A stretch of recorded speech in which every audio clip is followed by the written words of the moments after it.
Hello बच्चों, let's see the question and the question is in which of the following arrangement the given sequence is not strictly according to the property indicated against it।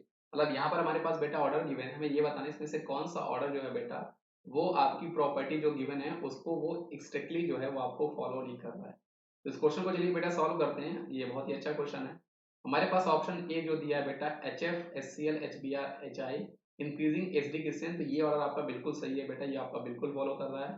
होता क्या है, जो आपके halogen के acid हुआ करते हैं, है ना, हेलोजन के आपके हाइड्रोजन एसिड हुआ करते हैं, तो जब हम लोग ऊपर से नीचे आते हैं बेटा तो इनकी एटॉमिक साइज बड़ी हो रही होती है, जिनके कारण इनकी जो एसिडिक प्रॉपर्टी है बेटा हमें ज़्यादा मिल रही होती है, क्योंकि इजिली H प्लस आनी है, हमें डोनेट कर देंगे। तो ये ऑर्डर आपका बिल्कुल सही है। अगर मैं बी की बात करूँ बेटा तो बी में हमारे पास H2O H2S, फिर आपके पास H2SE H2T, है ना, टेरिडियम, ये आपको गिवन है बेटा। तो ये इसका एसिडिक ऑर्डर गलत है, ये सॉरी इसका एसिडिक ऑर्डर बेटा इसका बिल्कुल सही है। और एक्चुअल में आपका जो एसिडिक स्ट्रेंथ होती है बेटा, अगर आपका कोई भी जो है उसकी एसिडिक स्ट्रेंथ अगर आपकी ज़्यादा है तो उसका जो डिसोसिएशन कांस्टेंट होगा एसिड का, के ए भी आपका ज़्यादा होगा, और आपका पी के होगा बेटा ये आपका कम होगा। तो इसने क्वेश्चन में यहाँ दिया है इंक्रीजिंग पी के वैल्यू, तो यही इसीलिए ये जो आपका क्वेश्चन है बेटा इसका ऑर्डर ये आपका सही नहीं है, क्योंकि उसने आपसे पी के वैल्यू के बारे में पूछा है।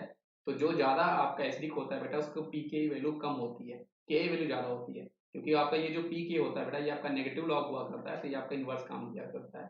तो एक्चुअल में ये आपका इंक्रीजिंग पी के नहीं है बेटा, ये जो ऑर्डर आपके पास है इसको हम लोग कह सकते हैं ये आपका डिक्रीजिंग पी ऑर्डर है, ये आपका डिक्रीजिंग पी के वैल्यू ऑर्डर है। तो इसीलिए यही इस क्वेश्चन का हमारे पास सही जवाब हो जाएगा। ये ऑर्डर को फॉलो नहीं कर रहा है, क्योंकि आपका कोई कंपाउंड एसिडिक ऑर्डर बिल्कुल सही है बेटा, और जो आपका जितना ज्यादा एसिडिक होगा उसका के वैल्यू उतनी ज्यादा होती है, उसकी पी के वैल्यू उतनी कम होगी, इसलिए इसकी पी के वैल्यू बेटा सबसे कम होनी चाहिए थी, फिर इसकी लाइक दैट।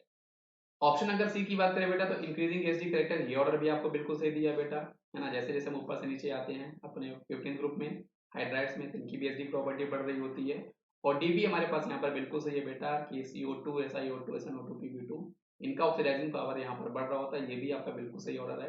और इसको समझना अगर आप चाहते हो बेटा तो आप इसको ऐसे भी समझ सकते हो कि जब आप ऊपर से नीचे आते हो तो लोअर ऑक्सीडेशन नंबर जो होता है वो आपका ज्यादा स्टेबल होता है। इसलिए जैसे आपका PbO2 है, यहाँ पर ऑक्सीडेशन नंबर इसका +4 है, ये +4 से +2 में जाना प्रीफर करेगा।